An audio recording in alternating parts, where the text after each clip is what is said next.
به ملازمان سلطان که رساند این دعا را، که به شکر پادشاهی ز نظر مران گدا را.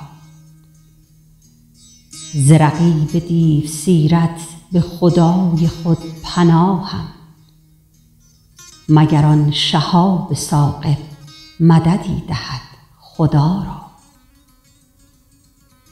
مژه سیاهت ار کرد به خون ما اشارت، ز فریب او بیندیش و غلط مکن نگارا.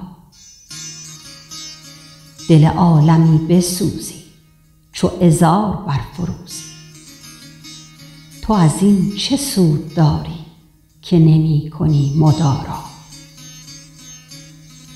همه شب در این امیدم که نسیم صبحگاهی به پیام آشنایی بنوازد آشنا را. چه قیامت است جانا که به عاشقان نمودی، دل و جان فدای رویت بنما عذار ما را. به خدا که جرعه‌ای ده تو به حافظ سحرخیز، که به وقت صبحگاهان اثری بود دعا را.